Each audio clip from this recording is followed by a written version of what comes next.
Just imagine, I came to the wedding of my daughter, whom I had given my whole life to, but she coldly said, "Dad, I'm sorry, but you weren't invited. Go away." I quietly left, my heart broken by the betrayal. But within 2 hours, her perfect wedding turned into a nightmare. Revenge? No, it was justice. Before we continue, please subscribe to the channel and let us know where you are listening in the comments. The champagne glass slipped from my fingers.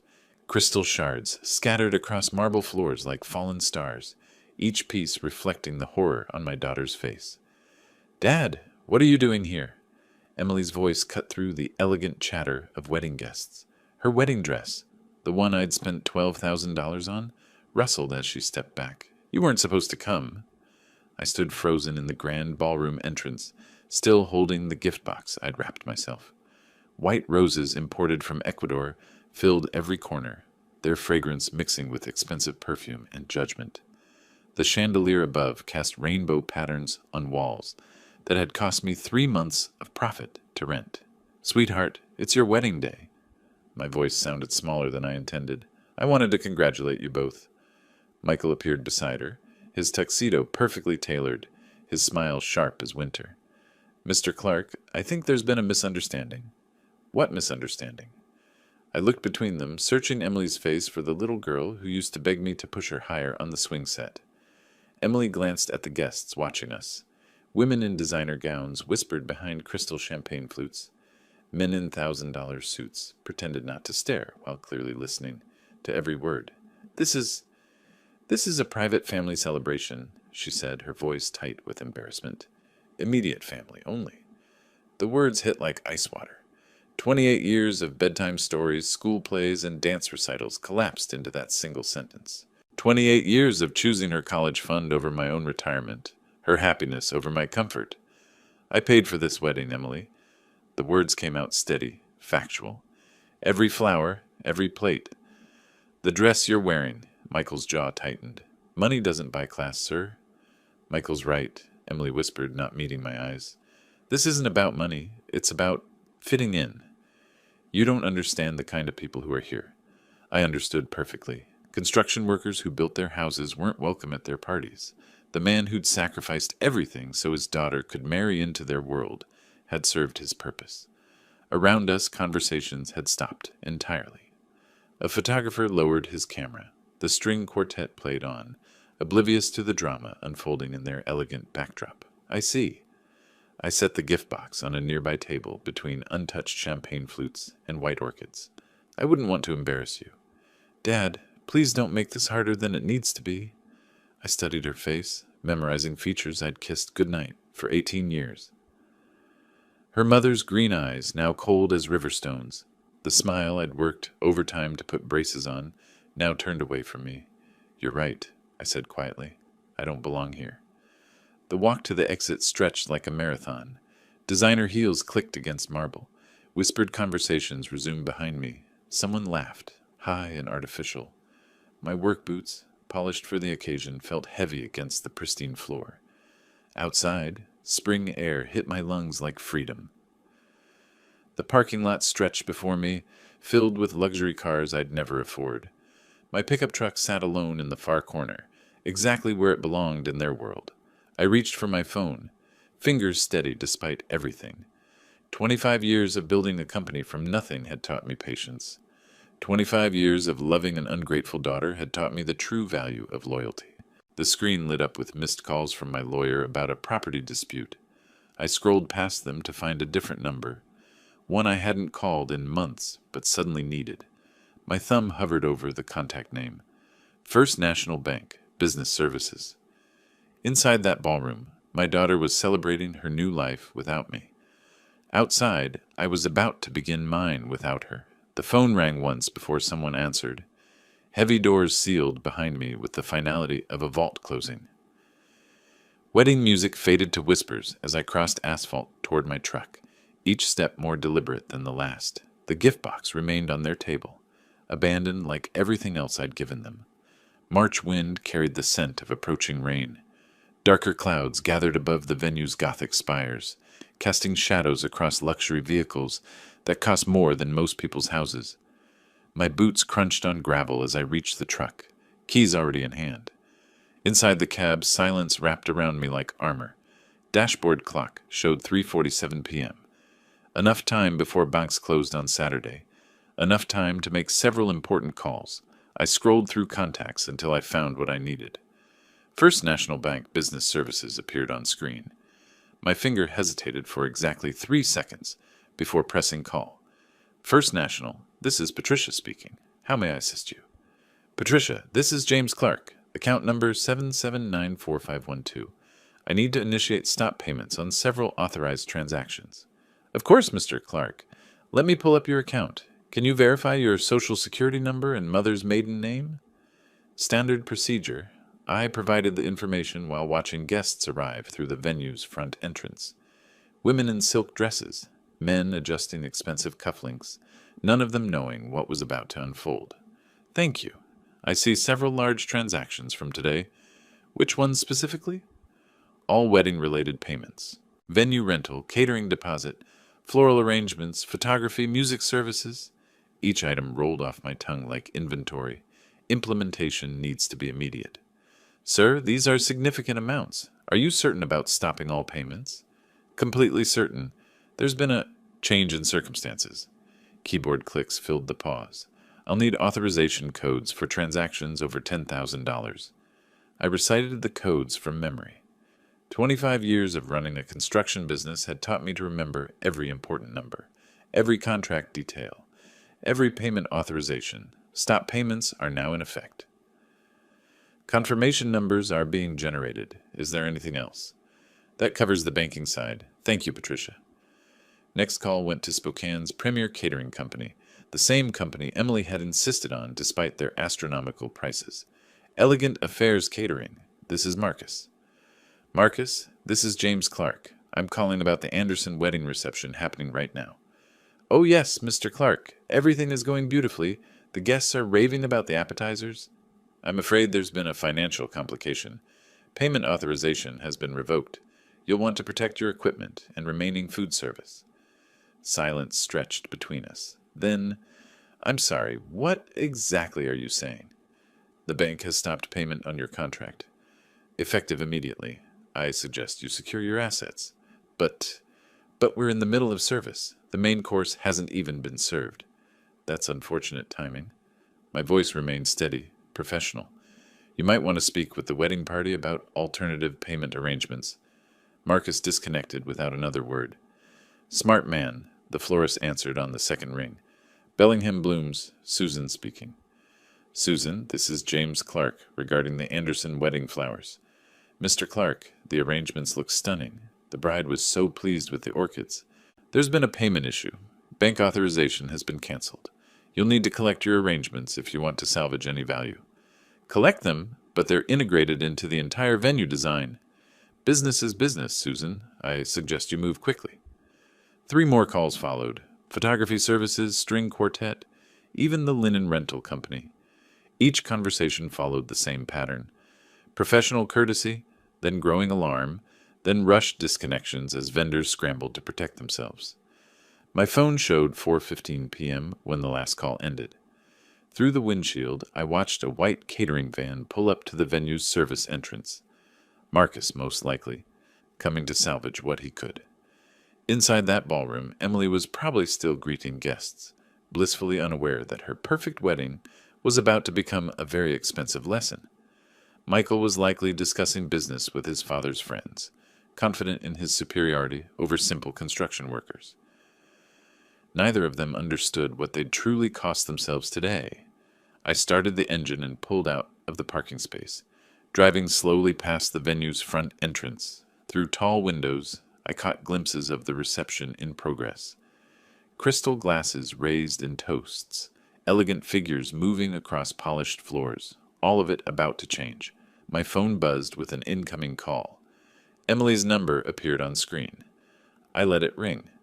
Dashboard clock read 4:20 p.m. when the first truck arrived. Bellingham Blooms painted in elegant script across white paneling.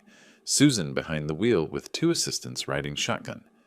They parked near the service entrance and unloaded empty containers with businesslike efficiency. Through venue windows, I could see the cocktail reception in full swing. Crystal glasses caught chandelier light as guests mingled around Emily's imported orchids. Michael gestured broadly to a circle of men in expensive suits, probably explaining his latest business venture. Neither bride nor groom noticed the florist team entering through side doors. Emily stood near the main entrance, radiant in $12,000 of silk and pearls, accepting congratulations from a steady stream of relatives. Her laugh carried across the ballroom, bright and carefree. The sound would change soon enough. Susan appeared in the ballroom doorway with two large plastic containers. She walked directly toward the main altar arrangement, her assistants flanking the smaller displays. Guests began turning, confusion replacing celebration, as the team started dismantling the centerpiece. "Excuse me." Emily approached Susan with the practiced smile of someone accustomed to managing staff. "We're in the middle of our reception. Whatever you need can wait until later." Susan straightened, holding a bundle of white orchids. "Ma'am, I'm Susan from Bellingham Blooms. Payment authorization for these arrangements was canceled 40 minutes ago. I need to recover our property." Emily's smile flickered but held. "That's impossible. Everything was paid for weeks ago. The account holder, James Clark, contacted us directly. All payments have been stopped." Susan continued removing flowers with professional detachment. "I have written authorization to collect our arrangements." Color drained from Emily's face. Around them, guests had stopped talking entirely. Michael crossed the room in quick strides, his expression shifting from confusion to anger. "What exactly is happening here?" His voice carried the authority of someone unaccustomed to being questioned. "Payment issues, sir. We're collecting unpaid merchandise." Susan's assistant began wrapping the altar arrangement in protective plastic. "This is completely unacceptable." Michael's face flushed red. "Get your manager on the phone immediately." "I am the manager, and our contract clearly states that canceled payments void our service obligations." Susan nodded toward her assistants, who began collecting table centerpieces while guests watched in stunned silence. Elegant Affairs catering van pulled up outside as Susan's team continued their systematic removal. Marcus emerged with 3 staff members, their faces grim with purpose. They entered through the main doors this time, making no attempt at discretion. Emily watched the orchids disappear into containers, her perfect composure cracking like fine china. "There has to be some mistake. My father wouldn't. He couldn't. Ma'am, we need to cease food service immediately." Marcus approached with clipboard in hand. "Payment authorization was revoked at 4:15. We're contractually obligated to protect our equipment and remaining inventory." Michael stepped between Marcus and Emily, his voice rising. "This is my wedding reception. You can't just stop service in the middle of an event." "Sir, we can and we must. When payment authorization gets canceled, standard procedure requires immediate asset protection." Marcus signaled his team, who began covering serving stations with white cloths. Guests shuffled nervously, champagne glasses untouched in their hands. Conversations had devolved into worried whispers. Someone's phone rang, sharp and intrusive in the tense atmosphere. The string quartet stopped playing when their equipment coordinator arrived. Microphones went silent. Speakers powered down. Even the ambient lighting shifted as the sound technician disconnected his mixing board. Emily stood frozen in the center of her collapsing reception, wedding dress pristine amid the chaos of disappearing services. This can't be happening. Not today. Not like this. "Emily, what kind of arrangement did your family make?" Michael's voice carried new suspicion, his anger redirecting from vendors toward his bride. "I don't know. Everything was supposed to be handled." Her voice cracked with the first hint of genuine panic. The venue coordinator appeared, phone pressed against her ear, speaking in urgent whispers. She approached Emily with obvious reluctance. "Mrs. Anderson, I've just spoken with our accounting department. All payments for today's event originated from a single account belonging to James Clark. That account holder has revoked authorization for every transaction." Emily's composure shattered completely.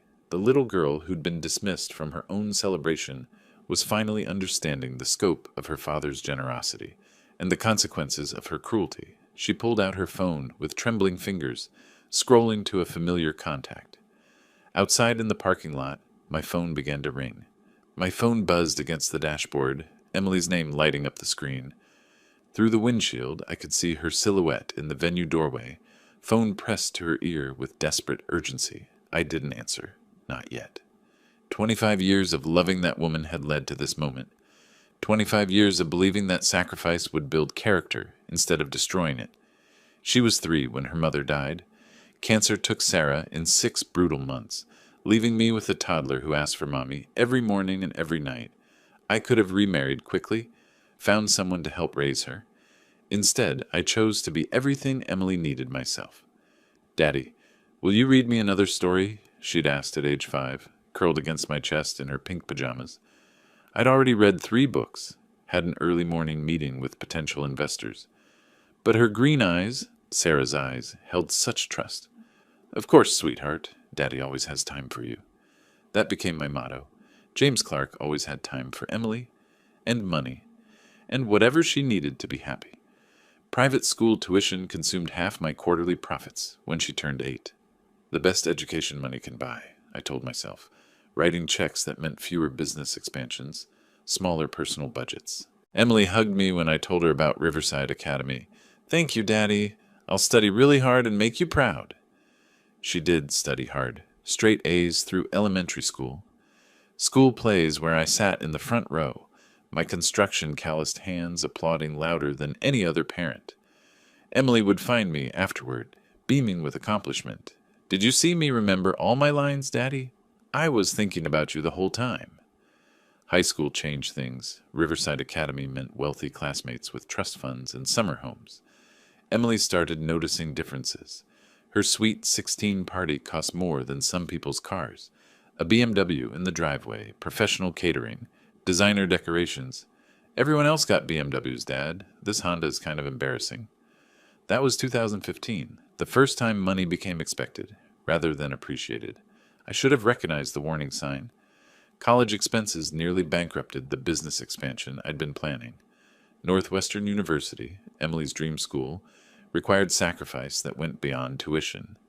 Sorority dues, spring break trips to Cancun, study abroad programs in Italy. Each semester brought new financial demands. "Dad, I need $3,000 for the business fraternity trip. It's essential for networking." Phone calls became transaction requests. Visits home decreased to holidays only. When Emily did call, conversation lasted exactly long enough to explain why she needed money and how quickly she needed it transferred. Graduate school brought Michael into her life, old money, family connections, everything I couldn't provide despite decades of hard work.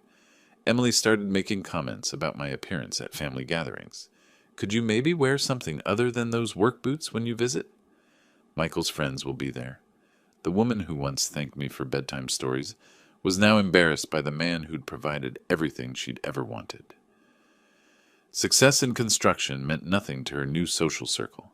Building the company that funded her lifestyle made me unsuitable for her lifestyle. Last Christmas, she'd introduced me to Michael's parents as Emily's father, who owns a small business. Small business. 25 years of building Clark Construction from nothing, employing 60 people, earning enough to support her princess lifestyle. Reduced to small business. "Dad, we need to talk about wedding funding. Michael's family has certain expectations for the ceremony. Not, 'Thank you for offering to pay.' Not, 'We'd be grateful for your help.' Just expectations, as if my life's work existed solely to meet her social requirements. The wedding planning meetings felt like business negotiations. Emily brought spreadsheets. Michael offered opinions about cost efficiency. Neither acknowledged that every line item represented months of my labor. Flowers imported from Ecuador. Champagne that cost more per bottle than my workers earned per day. A dress worth more than most people's monthly rent. This isn't about money, Dad. It's about quality. Michael's family knows quality. Quality that my money bought, but my presence diminished. The very success that enabled their dream wedding made me too common to attend it. My phone buzzed again, Emily's 3rd attempt in 5 minutes. Through the venue windows, I could see her pacing, wedding dress trailing behind her like a flag of surrender. 25 years of sacrifice had created this moment. Not a grateful daughter celebrating her father's generosity, but a desperate woman finally understanding what she'd lost. The irony was perfect. The love that had spoiled her would now teach her its true value. I reached for the phone. Time to answer. Engine hummed quietly as I pulled out of the parking lot, Emily's frantic silhouette shrinking in my rearview mirror. Her phone glowed like a beacon in the gathering dusk, calling me for the 7th time in 10 minutes. Each ring felt deliberate, controlled. My timing, not hers. The drive home took 20 minutes through Spokane's Saturday evening traffic. 20 minutes of watching my phone light up with Emily's name, each call more desperate than the last. By the time I reached my driveway, she'd left 4 voicemails. I listened to them while sitting in my garage. Engine off, garage door closing behind me like a curtain falling on the day's first act. Voicemail 1. Dad, something's wrong with the payments. There's been a mistake. Call me back immediately. Voicemail 2. This isn't funny anymore. The vendors are taking everything. People are staring. Just call me back. Voicemail 3. Please, Dad, I don't understand what's happening. Michael's family is asking questions I can't answer. Voicemail 4, her voice cracking. I need you. Please pick up. Please. The phone rang again as I finished the 4th message. Emily's name appeared on the screen, accompanied by a photo from her college graduation, the last time she'd hugged me without needing money first. I answered on the 5th ring. Hello, Emily. Dad, finally. What have you done? How could you destroy my wedding? Her voice carried pure panic now, none of the controlled dismissal from this afternoon. Good. Panic meant awareness. Awareness was the first step toward understanding. I didn't destroy anything, I said, keeping my voice level. I simply stopped paying for things. You can't just stop. This is my wedding day. There are 60 people here asking why the flowers are gone and why dinner service stopped. Where are you calling from? The hotel. We had to. The venue coordinator said we needed to settle the bills before we could stay, so they'd been asked to leave. That explained the echo in her voice, the absence of wedding music in the background. Emily, I need you to listen carefully. When was the last time you thanked me for anything? What? Dad, this isn't the time for lectures. I need you to call these vendors and fix this mess. Answer the question. When was the last time you expressed genuine gratitude for my financial support? Silence stretched between us. In the background, I could hear Michael's voice, sharp with frustration. I don't remember specific instances, but I've always been grateful. You know that. Actually, I don't know that. What I know is that 3 hours ago you told me I didn't belong at your wedding. A wedding I paid for entirely. I didn't mean it like that. I was stressed. Wedding day nerves. Her voice shifted, taking on the wheedling tone she'd perfected in college when requesting money for spring break trips. Dad, please. I'll make this up to you. We can talk about everything later, but right now I need you to authorize the payments so we can save what's left of the reception. What's left? The cake is still here. Some guests are still here. The photographer is waiting to see if we can work something out. And what exactly do you plan to use for payment? Another pause. Longer this time. I thought you would handle it. You always handle it. I always have. That's true. Do you know how much I've spent on you over the past 25 years? Dad, please don't make me guess numbers right now. I'm in crisis mode. Take a guess. Rough estimate. I don't know. Maybe 50,000? I almost laughed. 50,000 wouldn't have covered her sophomore year at Northwestern. Emily, I've spent over $300,000 on your education, housing, transportation, and lifestyle since your mother died. That doesn't include what I spent today. The line went quiet, except for the sound of her breathing. 300, that can't be right. It's conservative. I have documentation for every expenditure. Why are you telling me this now? Because you've never asked. In 25 years, you've never once inquired about the cost of your lifestyle or expressed concern about the burden it placed on me? Burden? I'm your daughter. Yes, you are. And I loved you enough to sacrifice everything for your happiness. The question is, what have you sacrificed for mine? Michael's voice grew louder in the background. She covered the phone for a moment, their muffled argument barely audible. Dad, Michael's family is really upset. They're asking questions about our finances. They want to know how we're going to pay for this. That's between you and your husband. But I don't have that kind of money. You know I don't. Then perhaps it's time you learned to earn it. The silence that followed lasted nearly 30 seconds. What do you want from me? I want you to understand what you threw away this afternoon when you dismissed the man who made your entire lifestyle possible. I understand now. I was wrong. Can we fix this? We'll see. I'm reviewing our entire financial relationship. There will be documentation. We'll discuss this properly. When? When I'm ready. I ended the call and turned off my phone. Through my kitchen window, I could see the lights of Spokane beginning to twinkle in the distance. Emily was somewhere out there, facing her first night of financial independence. The education was just beginning. Warm light from my desk lamp cast familiar shadows across 25 years of meticulous record-keeping. Filing cabinets lined one wall of my home office like sentinels guarding secrets Emily had never bothered to ask about. Tonight, those secrets would finally serve their purpose. Coffee steamed beside my computer as I opened the first drawer, labeled Emily Education 2000-2025. Behind me, the house settled into evening quiet, but my mind buzzed with the systematic energy that had built Clark Construction from nothing into a 60-employee operation. This wasn't revenge. This was an audit. First folder, Riverside Academy. 12 years of private school tuition, each payment documented with bank transfers and semester reports. $8,000 per year in 2008, climbing to $12,000 by graduation. The math was sobering. $126,000 for elementary and high school education alone. I created a new spreadsheet, fingers moving automatically across the keyboard. Column headers, date, description, amount, category, running total. 25 years of fatherhood reduced to data points and formulas. Northwestern University folder came next, thicker than the others, bulging with dormitory contracts, meal plan agreements, study abroad program fees, tuition alone. $52,000 per year for 4 years. Room and board, another $15,000 annually.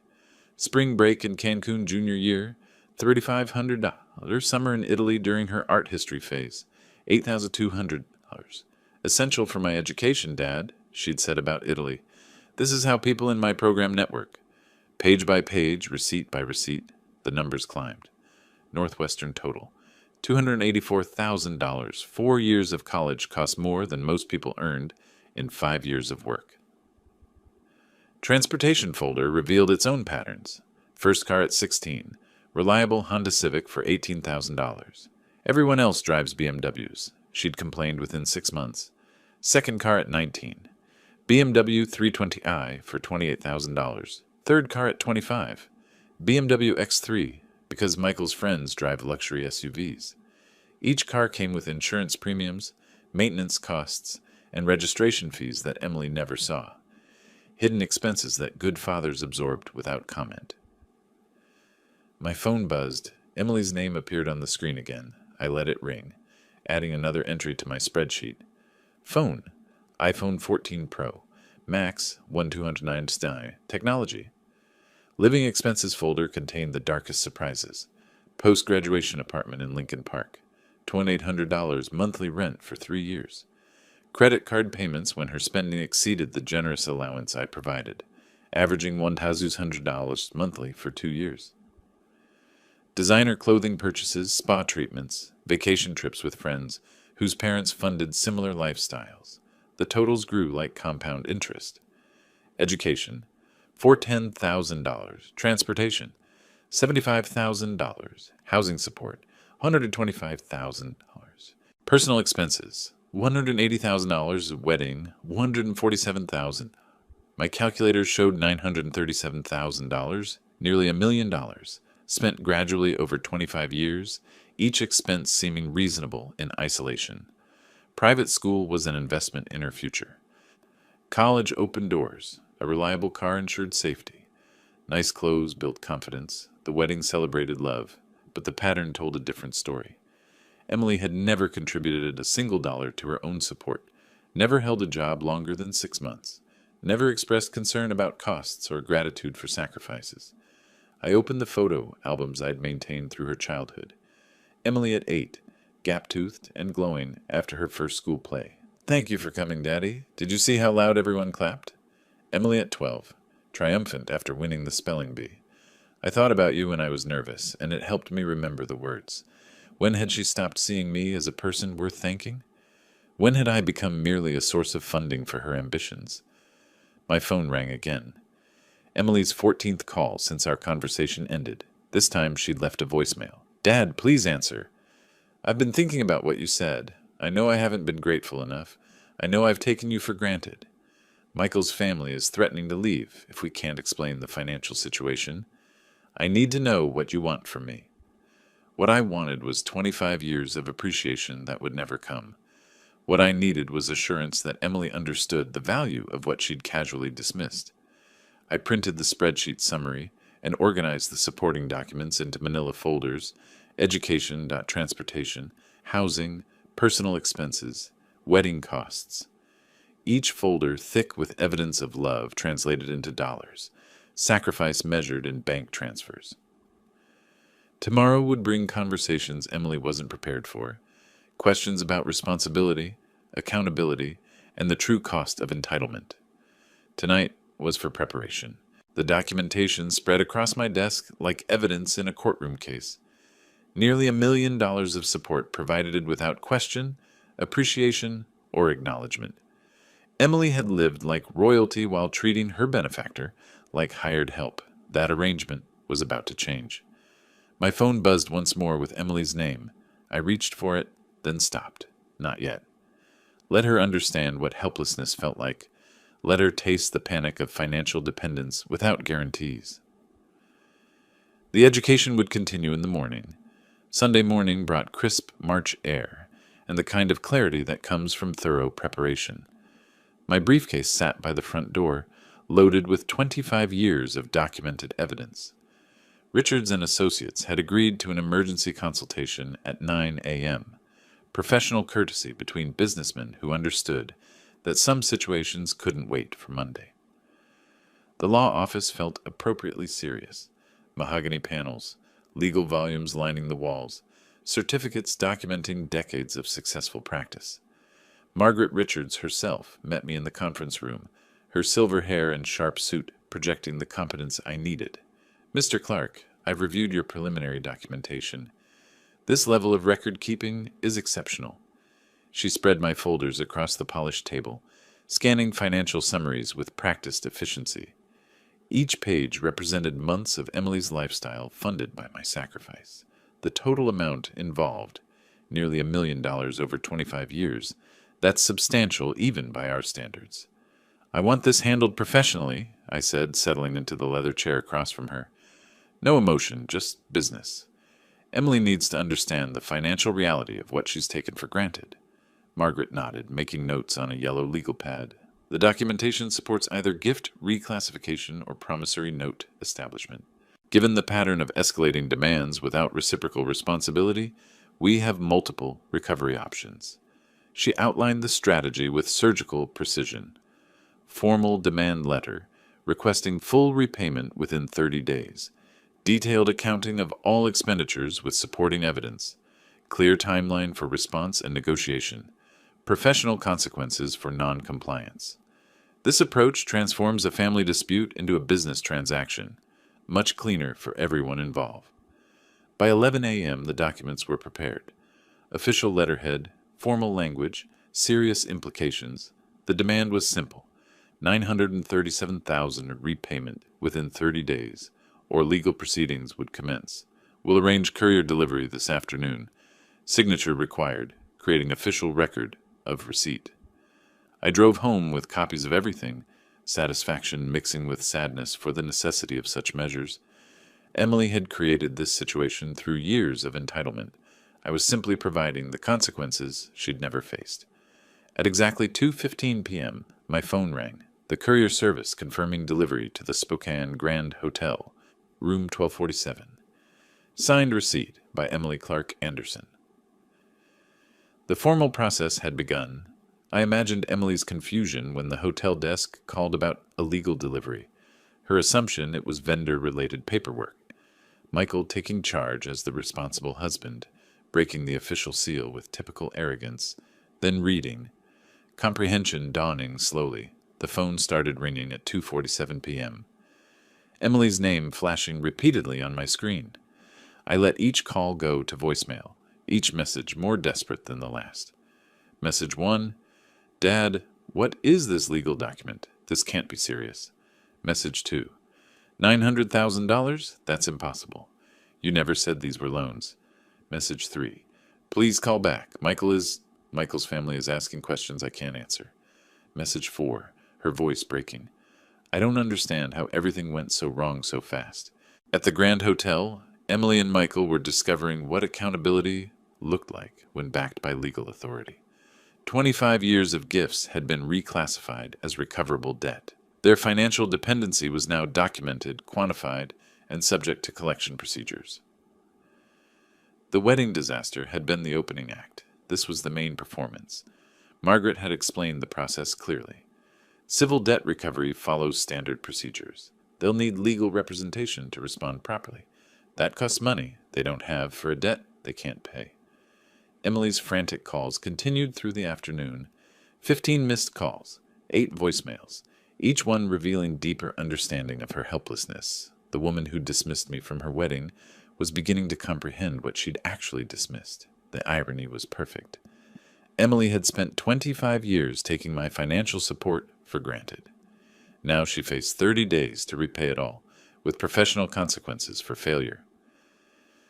My phone buzzed again, Emily's 16th call. This time, I decided to answer. Dad, please, we need to talk about this reasonably. Emily's voice cracked through the phone speaker, exhaustion replacing the panic from yesterday. This legal document, it can't be real. I settled into my kitchen chair, coffee steaming beside me. Through the window, Spokane's Sunday afternoon looked peaceful. Families walking dogs, children riding bicycles. Normal people living normal lives. The document is completely real, Emily, as are the 30 days you have to respond. But 900,000? That's impossible. You never said any of it was a loan. I never said it was a gift either. You simply assumed. In the background, I could hear Michael's voice, sharp with frustration, paper rustling, the sound of someone pacing. Emily, I need to understand something, I said, keeping my voice level. Who exactly do you plan to contact for help with this situation? Silence stretched between us. Then, family, friends, people who care about me. I see. Well, you have 29 days remaining. I suggest you start making those calls. I ended the conversation and turned my phone to silent. Let Emily discover what I already knew, that nearly $1 million in debt would reveal exactly who was willing to help and who would politely decline. The phone lit up repeatedly throughout the afternoon, Emily's name appearing and disappearing on the screen like a distress signal. I let each call go unanswered, each voicemail unheard. By evening, the calls had stopped. Monday morning brought a different kind of silence. No frantic messages from Emily, no desperate voicemails, just quiet. I drove to the construction site where we were breaking ground on a new office complex. Physical work had always helped me think clearly. The sound of machinery, the smell of fresh earth, the satisfaction of building something solid and permanent. My foreman, Dave, approached around 10 a.m. Boss, you seem different today. Everything okay? Family situation, I said, watching the excavator clear foundation space. Sometimes you have to make hard decisions for people's own good. Kids? Something like that. My phone buzzed. Text message from Emily. Dad, I've been trying to reach family and friends. Everyone is shocked by the amount. Please call me. I deleted the message without responding. Another text arrived an hour later. Aunt Margaret says she can't get involved. She thinks I should learn responsibility. What does that even mean? Then another. Sarah won't take my calls anymore. Lisa is asking questions about why I never worked. People are treating me like I did something wrong. The messages continued through the afternoon, each one revealing Emily's growing isolation. Her college roommate was uncomfortable with the conversation. Her sorority sisters were surprised by the financial details. Her few remaining friends were unable to help with such amounts. Michael was having his own problems. His mother had apparently called 3 times demanding explanations. His father wanted a family meeting about reputation management. His brother was asking pointed questions about financial disclosure before marriage. By Tuesday, the pattern was clear. Emily's support network was collapsing under the weight of nearly $1 million in debt. People who had enjoyed her generous entertaining and expensive gifts were suddenly unavailable when she needed financial assistance. Wednesday brought a different message. Dad, Michael's family is pressuring him to consider annulment. They think our marriage was based on financial deception. Please call me so we can work this out. I almost smiled. Michael's family was apparently faster at recognizing reality than their son had been. Thursday's message was shorter. Nobody will help. Everyone has excuses. Michael is barely speaking to me. His parents want him to see a lawyer about protecting his assets. I don't understand how everything changed so fast. 25 days remaining. Emily was learning what financial independence actually meant when you'd never developed the skills to achieve it. The education was proceeding exactly as planned. Friday morning's silence felt different. No text messages from Emily, no desperate voicemails, just an unusual quiet that made me check my phone twice to ensure it was working properly. The attack began. Monday. My assistant Rachel knocked on my office door around 9 a.m., holding a printed email with obvious concern written across her face. Mr. Clark, I received this inquiry from Spokane Business Journal. They're asking about family troubles affecting your business operations. I read the email twice. Professional language masking pointed questions about my stability and treatment of family members. Someone had been making calls. Any idea how they heard about this? There's also this? Rachel handed me her tablet, showing a Facebook post with over 200 shares. Emily's wedding photo, beautiful and radiant, followed by emotional text describing a heartless father who had destroyed her special day and was now demanding impossible financial payments as punishment. The post painted me as an unstable man, taking revenge on his daughter for perceived slights. Hundreds of comments expressed shock and sympathy. Several tagged local business owners I'd worked with for decades. My phone rang. Bob Martinez from Martinez Concrete, a 20-year business partner. James, I'm seeing some concerning things online. People are saying you're having issues with your daughter's wedding expenses? Bob, there's documentation that tells a very different story. I hope so, because some folks are asking questions about your contracts with the city. You know how politics work around here.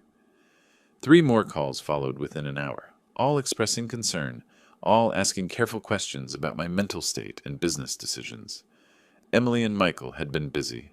I found Michael's strategy easily enough. His family name opened doors in Spokane's social circles. Anderson family connections reached country clubs, charity boards, and professional organizations where reputation mattered. They were using those connections to spread Emily's narrative of victimhood. The local Facebook groups buzzed with secondhand versions of the story. Construction company owner demands $450,000 from daughter after ruining her wedding. Spokane businessman sued own child for wedding expenses. Each retelling grew more dramatic, more damaging. By noon, I'd received 7 business-related calls expressing concern. The Spokane Rotary Club president wondered about my state of mind regarding upcoming community projects.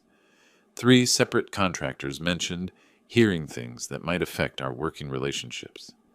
Emily and Michael had chosen their battlefield carefully. In a city like Spokane, reputation was currency. Destroy someone's standing in the business community, and you destroyed their livelihood.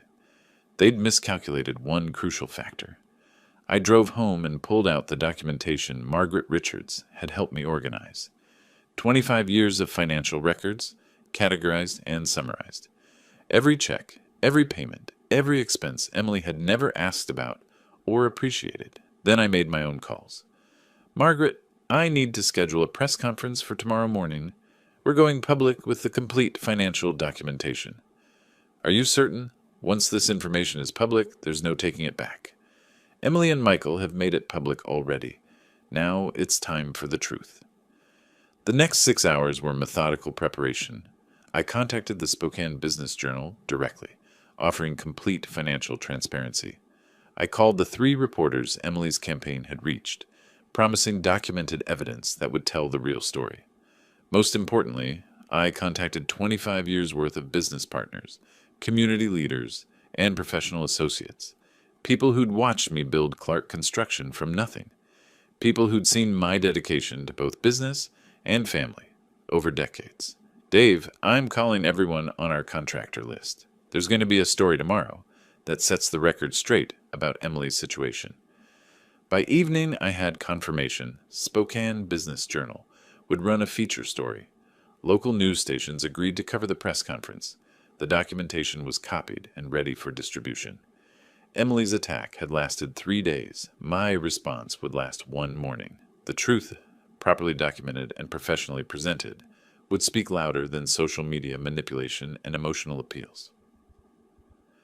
24 days remaining on the legal deadline. By tomorrow afternoon, Emily would understand that destroying reputations was a game best played by people with actual substance to defend. Tuesday morning arrived with the precision of a construction schedule. At exactly 9 a.m., I published 25 years of financial documentation across every platform Emily and Michael had contaminated with their lies.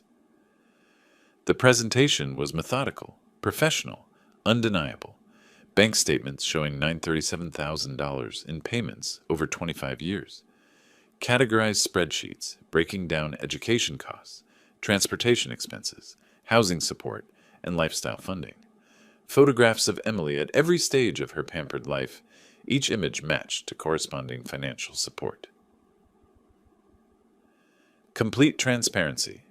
25 years of parental support documented, read the headline I'd chosen. Below it, a comprehensive timeline showing Emily's progression from grateful child to entitled adult, with every dollar spent documented and verified. The response was immediate. Within an hour, my phone started ringing with different voices. Not concerned this time. Support. James, I had no idea about the scope of support you provided, said Tom Bradley from Bradley Electrical. My kids are in college, and I'm spending maybe $15,000 a year total. You spent that much every semester. Bob Martinez called back. I owe you an apology. After seeing those bank records, I understand exactly what you're dealing with. That level of entitlement would break any parent. The social media momentum shifted like an avalanche in reverse. Comments that had supported Emily's victim narrative suddenly looked naive against the backdrop of financial reality. Screenshots of bank statements showing $52,000 annual college tuition payments. Receipts for 3 different luxury cars. 28 years of housing, clothing, and lifestyle expenses that most families would consider impossible to afford. Margaret Richards called at 11 a.m. James, the response has been extraordinary. The Spokane Business Journal wants to run a feature story about financial responsibility and entitlement. You've managed to turn a reputation attack into a community education moment. By noon, Emily's original Facebook post looked pathetic against the mountain of evidence I'd provided. People were sharing my documentation with comments like, "This is what real parental sacrifice looks like," and "No wonder he's seeking repayment. This level of support is a full-time job." The Spokane construction community rallied completely. Contractors who'd questioned my stability were now sharing stories about my work ethic and integrity. The Rotary Club president issued a public statement supporting my position. Even the mayor's office released a comment about the importance of financial responsibility in family relationships. Dave texted me from the construction site, "Boss, the crew is talking about your situation. Everyone's behind you. Nobody can believe what Emily put you through." Local news stations picked up the story as a human interest piece about parental sacrifice and accountability. The documented evidence made their job easy. They simply had to present the facts and let viewers draw their own conclusions. Emily's attack had backfired spectacularly. Her portrayal of victimhood couldn't survive contact with 25 years of documented financial reality. The community that had briefly questioned my stability was now questioning hers. Michael's family connections worked against them now. Their social circle was seeing exactly what kind of people they'd welcomed into their network. Anderson family credibility was being used to spread lies about a respected businessman who had simply documented the truth. By evening, the narrative had completely reversed. Emily and Michael weren't victims of a cruel father. They were entitled individuals who had attacked a generous parent when he finally set boundaries. The documentation told a story that emotional manipulation couldn't counter. Every bank statement was a chapter in 25 years of sacrifice. Every receipt was evidence of love that had been taken for granted. My phone buzzed with a text from Emily. "Dad, please take down those financial records. People are saying terrible things about us." I deleted the message without responding. 23 days remaining. The education was nearly complete. Michael's phone rang at 6:47 a.m. Wednesday morning, jolting both of us from uneasy sleep. The hotel room felt smaller with each passing hour, filled with the weight of social media, catastrophe, and mounting financial pressure. "Michael, this is your father." The voice carried through the phone speaker with unmistakable authority. "We need to talk immediately." Emily watched Michael's face drain color as he listened to demands she couldn't quite hear. His responses were clipped, defensive. "Yes, I understand the implications. No, I didn't know about the extent of documentation. The situation is more complicated than we anticipated." The conversation lasted 12 minutes. When Michael hung up, he stared at the phone for a long moment before speaking. "My family wants me home. Today." "Home? Michael, this is temporary. My father will calm down once—" "Emily, stop!" His voice carried a finality she'd never heard before. "My father received calls yesterday from 3 different business partners, asking about our family troubles. The country club is buzzing with gossip about the Anderson family's association with financial fraud." "Financial fraud? That's ridiculous. This is a family dispute that got out of hand." Michael began pulling clothes from drawers, shoving them into his suitcase with sharp, angry movements. "Your father published bank records showing nearly $1 million in support you never acknowledged. To my family's social circle, that looks like deception at best, manipulation at worst." Emily felt panic rising in her chest like ice water. "You're leaving? We just got married 6 days ago." 6 days that have destroyed my professional reputation and my family's standing in the community. Michael's packing grew more aggressive. "I have a trust fund, Emily. Business prospects? A future that depends on maintaining certain relationships. What about our relationship? What about our marriage vows?" Michael stopped packing and looked at her directly for the first time since the phone call. "What marriage? You brought me into a financial disaster without warning. Your father is demanding almost $1 million in repayment, and you have no way to pay it. My family lawyer says I need to protect myself from potential liability." "Liability? I'm your wife. You're a financial burden with no assets and massive debt." The words hit Emily like physical blows. "My family cannot afford to be associated with this level of scandal." Emily's phone, silent for days, suddenly buzzed with a text from Michael's mother. "Emily, dear, Michael needs to come home. Family obligations, you understand?" The politeness made it worse somehow. Even Michael's mother, who had praised Emily's grace and beauty at the wedding, was cutting ties with surgical precision. "Michael, please, we can work through this together. My father is angry, but he loves me. This will blow over." "Emily, look around." Michael gestured at her laptop, still open to devastating social media comments. "This isn't blowing over. Your father published financial records going back 25 years. People are calling you a trust fund baby who never worked a day in her life. They're right." The accusation stung because it was accurate. Emily had never held a job longer than 6 months, had never contributed financially to her own support, had never questioned where her comfortable lifestyle originated. I was being a daughter. Daughters are supposed to be supported by their fathers. Not to the tune of nearly $1 million over 25 years without any gratitude or reciprocation. Michael zipped his suitcase closed. "My family runs in circles where people contribute to society. They build businesses, support charities, create value. What have you ever created besides expenses?" Emily felt something breaking inside her chest. Not just her marriage, but her understanding of herself and her place in the world.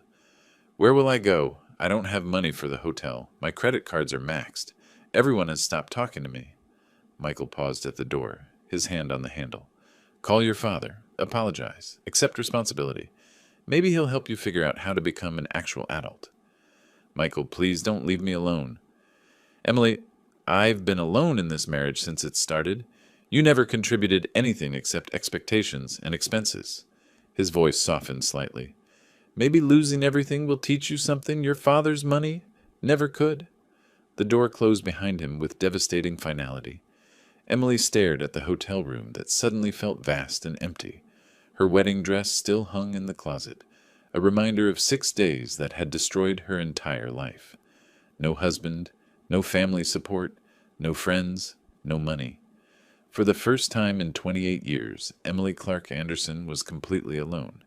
She picked up her phone and scrolled to a number she hadn't called since that first desperate Saturday. Her father's contact information appeared on the screen like a lifeline she wasn't sure she deserved to grasp. 22 days remaining to find almost $1 million she didn't have, to rebuild relationships she'd destroyed, to become someone she'd never been before. The phone rang once before a familiar voice answered. "Hello, Emily." His voice carried none of the warmth I'd grown up with, but no cruelty either, just calm acknowledgement that his daughter was finally calling after losing everything. "Dad." The word came out broken, barely above a whisper. I don't know where to start. Start with the truth. Do you understand what happened this week?" I stared at the hotel room around me, at Michael's absence, at my laptop screen still showing hundreds of comments condemning my behavior. The weight of 28 years of thoughtless entitlement crashed down like a collapsed building. I lost everything. My husband left me this morning. His family cut me off completely. I don't have money for tonight's hotel bill. My voice cracked. Everyone hates me. Do you understand why? The question hung in the air like a challenge. For 28 years, I'd blamed others for my problems, made excuses, found someone else responsible for every consequence. Not this time, because I treated you like a bank account instead of a person, because I never appreciated what you sacrificed for me, because I was selfish and entitled and cruel. Silence stretched between us. I could hear him breathing, considering my words. Go on. "I saw the financial records you published. $900,000 over 25 years. I never asked where the money came from. Never thanked you properly. Never thought about what you were giving up to provide for me." Tears came freely now, the first genuine tears I'd cried since this began. I dismissed you from my own wedding, a wedding you paid for entirely. What else? I tried to destroy your reputation when you stood up to me. I lied about you on social media. I got Michael's family to spread rumors about your character. The admissions felt like removing poison from an infected wound. I became everything wrong with spoiled children who never grow up. Emily, his voice softened slightly. Do you remember when you were 8, after your mother died? You hugged me every night and told me I was the best daddy in the world. I remember. I wanted to give you everything because I loved you. But somewhere along the way, giving you everything became the reason you stopped loving me back. I never stopped loving you, Dad. I stopped showing it. I stopped being grateful. I stopped being a daughter and became a consumer. What do you want from me now? The question terrified me because I understood it wasn't just about immediate help. It was about what kind of relationship we could have going forward. I want to earn your respect. I want to become the daughter you deserve to have. I want to learn how to be an adult who contributes instead of just taking. I wiped my eyes with the back of my hand. But first, I need help surviving long enough to prove I can change. What kind of help? I need enough money to stay in the hotel for 1 more week while I find a job. Any job. I need a chance to prove I can support myself. Emily, if I help you this time, there will be conditions. Anything. You'll find employment within 2 weeks. I don't care if it's cleaning offices or waiting tables. Pride is a luxury you can no longer afford. I understand. No financial requests for 6 months. You prove you can live on what you earn. Yes. We'll talk once a week, but our conversations will be between 2 adults, not between a parent and dependent child. I want that. I want to earn the right to be your daughter again. Emily, I'm going to transfer $1,000 to your account. That covers this hotel for 1 week and basic groceries. After that, you're on your own. Dad, thank you. I know I don't deserve... You're right. You don't deserve it, but everyone deserves one chance to grow up, even at 28. His voice carried both sternness and hope. Emily, I've always loved you. Now I want to see if I can respect you too. I won't let you down. Not again. We'll see. Love you, sweetheart. The call ended, but for the first time in a week, I felt something other than despair. Not relief exactly, but possibility, the chance to become someone worth respecting. 21 days to prove I could change, a lifetime to earn back what I'd thrown away. I opened my laptop and started searching for jobs in Spokane. Every entry-level position looked intimidating to someone who'd never really worked, but intimidating was better than impossible. For the first time in my life, I was going to earn something myself. The education was finally beginning. If you liked this story, please like this video, subscribe to the channel, and share your impressions of this story in the comments. To listen to the next story, click on the box on the left. Thank you for watching.